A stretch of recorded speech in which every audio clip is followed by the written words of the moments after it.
Hola, hola, muy buenas tardes familia, que el Señor los bendiga y los guarde. Vamos a compartir esta capsulita del día de hoy y poner todo en manos del Señor para que Él nos abra las puertas, nos guíe, nos instruya y sea su voluntad en nosotros y seamos edificados en el nombre del Señor Jesús. Padre bendito, te damos gracias por un día más, Señor, de vida. Gracias, Señor, porque tú eres fiel, Señor, y sigues trabajando en nosotros, trabajando poco a poco, Señor, con paciencia, forjando en nosotros ese carácter, Señor, esa santidad que tú quieres, Señor, para nosotros, ese entendimiento y profundidad, esa sabiduría. Te entrego este momento, Señor, y te pido, Señor, que tomes el control, no solamente de cada palabra que vaya a salir de mi boca, sino también de todo corazón de las personas que vayan a escuchar este mensaje, para que sean edificadas conforme a lo que declara tu palabra. Te damos gracias, te bendecimos y te pedimos que nos guíes en el nombre del Señor Jesús. Amén. Vamos a leer un par de palabritas y vamos a comenzar con Mateo capítulo 9 versículos del 9 al 13. Mateo 9 del 9 al 13 y dice así: Pasando Jesús de allí, vio a un hombre llamado Mateo que estaba sentado al banco de los tributos públicos y le dijo: Sígueme. Y se levantó y le siguió. Y aconteció que estando él sentado a la mesa en la casa, he aquí que muchos publicanos y pecadores que habían venido se sentaron juntamente a la mesa con Jesús y sus discípulos. Cuando vieron esto, los fariseos dijeron a los discípulos, perdón, ¿por qué come, vuestro maestro con los publicanos y pecadores? Al oír esto, Jesús les dijo: Los sanos no tienen necesidad de médicos, sino los enfermos. Id pues y aprended lo que significa: misericordia quiero y no sacrificio, porque no he venido a llamar a justos, sino a pecadores al arrepentimiento. Amén. Qué linda esta palabra que dice misericordia quiero y no sacrificio, ¿verdad? De hecho que este es el tema central de esta capsulita, que es lo que dice el Señor en este pasaje, ¿verdad? Vemos que en el versículo 13 les dice: Id pues y aprended lo que significa misericordia quiero y no sacrificio. O sea, qué increíble, ¿verdad? Que el Señor en ese momento le hablara de esa manera a los fariseos, que se suponen que eran los entendidos en la ley y todo, ¿verdad? Y que ellos tuvieran tan cerrado el entendimiento que de un principio, bueno, no vieron que ahí estaba su Mesías, y que aparte de eso, en lugar de tratar de entender sus preceptos, lo que hacían era cuestionarlo y más bien atacarlo, ¿verdad? Pero vemos que el Señor viene a reformar las cosas, no porque la ley deje de estar conforme a la voluntad de Dios, porque Dios es santo y Dios no iba a dar una ley imperfecta. Dios dio una ley perfecta a seres imperfectos. Lo que pasa es que el Señor por eso vino a cumplir la ley sobre sí mismo, entregándose a sí mismo en la cruz por nosotros, porque sabía el Señor que nos formó y que nos hizo, que nosotros somos pecadores, que vivimos en un cuerpo de pecado, en un cuerpo corruptible, y la palabra bien dice que lo corruptible no puede heredar lo incorruptible, ¿verdad? Es necesario que seamos revestidos de un cuerpo incorruptible para entrar en la eternidad y en la gloria del Señor. Entonces, qué interesante cómo el Señor les dice: vayan y aprendan bien lo que significa misericordia quiero y no sacrificio.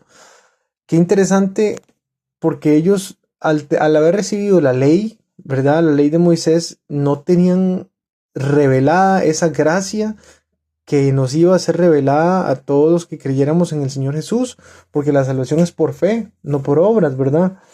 Y claro que las obras vienen a ser el reflejo de nuestra salvación, pero no la razón de nuestra salvación. Y es interesante porque el Señor les dice que aprendan lo que significa misericordia quiero y no sacrificio. ¿Por qué? Porque en realidad lo que ellos hacían, seguir esa ley tan difícil, tan incumplible, esa ley tan estricta, era simplemente imposible para seres carnales. Y claro que implica un sacrificio. Pero es interesante porque la misericordia que Dios quiere que nosotros ejerzamos también implica un sacrificio, pero ya no es un sacrificio para la carne, sino para el espíritu, ¿verdad? Porque ¿de qué me sirve a mí latigarme y ponerme, acostarme en cama de silicio y de ceniza, como dice la palabra, ¿verdad? Si eso son cosas que afectan a mi cuerpo.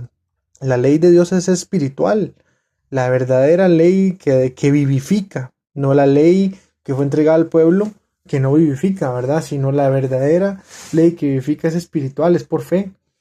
Y la misericordia que Dios quiere de parte de nosotros también implica un sacrificio, pero es un sacrificio diferente, es un sacrificio que nos lleva a crecer en humildad, en perdón. Si yo tengo misericordia a mi prójimo, aunque me haya lastimado, y yo genuinamente deseo y anhelo ser como Dios, o por lo menos como Él realmente quiere que yo sea, tengo que poner por encima la misericordia del sacrificio, porque recordemos que la ley que dio Dios a Moisés para su pueblo es una ley que reprimía los pecados a través de las prohibiciones que hacía, pero a través de la gracia, sabiendo nosotros que somos libres, nos conducimos por un vivir conforme al Espíritu y no conforme a la carne, lo cual implica que esa misericordia que Dios quiere de parte de nosotros pase por encima de todo sacrificio carnal y realmente vivifique. Porque si yo delante de quien sea me acuesto en cama de silicio y de ceniza y me latigo para mortificarme a mí mismo por mis pecados, no estoy edificando nada en nadie. Pero si yo tengo misericordia de aquellos que me han hecho el mal y soy benevolente para con ellos, hay algo en su corazón que se va a producir que es más fuerte que cualquier sacrificio que podamos hacer, ¿verdad? Que no vaya conforme al Espíritu. Vamos a leer también Mateo 12 del 1 al 8. Mateo capítulo 12, versículos del 1 al 8 y dice así. En aquel tiempo iba Jesús por los sembrados en un día de reposo y sus discípulos tuvieron hambre y comenzaron a arrancar espigas y a comer. Viéndolo los fariseos le dijeron, He aquí tus discípulos hacen lo que no es lícito hacer en el día de reposo. Pero él les dijo, ¿no habéis leído lo que hizo David cuando él y los que con él estaban tuvieron hambre? Cómo entró en la casa de Dios y comió los panes de la proposición, que no les era lícito comer ni a él ni a los que con él estaban, sino solamente a los sacerdotes. ¿O no habéis leído en la ley cómo en el día de reposo los sacerdotes del templo profanan el día de reposo y son sin culpa? Pues os digo que uno mayor que el templo está aquí. Y si supieseis qué significa misericordia quiero y no sacrificio, no condenaríais a los inocentes, porque el Hijo del Hombre es Señor del día de reposo. Amén. Entonces vemos la misericordia del Señor y la sabiduría con la que Él maneja ese momento. Él cita pasajes y momentos y todo en los que otras personas también han incumplido con lo que estipula el día de reposo, ¿verdad? Y sin embargo, los tienen por limpios, los tienen por inocentes. Entonces el Señor viene a revelarles a ellos que no se trata de qué persona. El Señor no hace acepción de personas, porque lo hace una persona o lo hace otra. Se trata del acto en sí, como tal, ¿verdad? La gente no fue hecha para los alimentos, sino que los alimentos fueron hechos para la gente.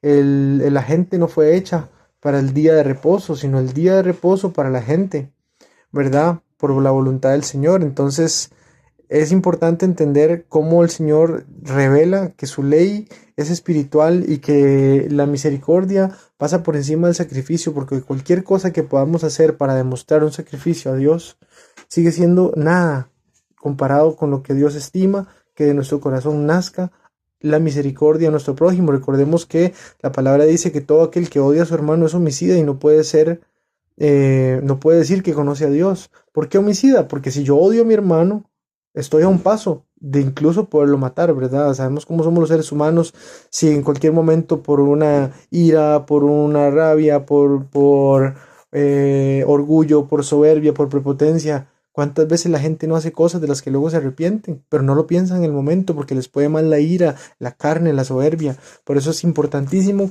que la carne mengue y crezca en nosotros el Espíritu Santo, para que nosotros demos testimonio de cómo un hijo de Dios se debe comportar, ¿verdad? y vivamos conforme a la misericordia, y eso nos vivifique y traiga vida a nosotros, a nuestro corazón, plenitud, satisfacción, agradecimiento, y sea en nosotros la misericordia por encima del sacrificio. Y la palabra que les quería compartir, ¿verdad? Para tener eso presente, para que cuando vayamos a juzgar cualquier cosa que sea vanidad de la vida, recordemos que antes que eso el Señor quiere de que en nuestro corazón nazca la misericordia y no el juicio, porque la palabra también dice que con la medida que juzgamos seremos juzgados, ¿verdad? Entonces tenemos que ser sabios para vivir conforme a la voluntad de Dios, en alegría y en plenitud. Vamos a ponerlo en manos del Señor para que Él tome el control y lo selle en nuestro corazón. Padre bendito, te damos gracias, Señor, porque tu palabra siempre es alimento a nuestro espíritu y nos mantiene fuertes espiritualmente, Señor, para que todas las tentaciones de la carne y todo aquello que nos lleva, Señor, a entristecer, a contristar tu precioso y santo espíritu que vive entre nosotros, Señor. Te pedimos, Señor, que tú nos limpies y que no tenga fruto, Señor. Todo aquello malvado, todo aquello que no te agrade, sino que sean frutos conforme a tu voluntad, Señor. Gracias, Padre, por todo lo que nos das. Te pido que selle esta palabra en los corazones y podamos vivir conforme a lo que tú quieres, en misericordia, Señor, y conforme a tu gracia. Bendito seas en el nombre del Señor Jesús. Amén. Un abrazo fuerte y que el Señor los bendiga.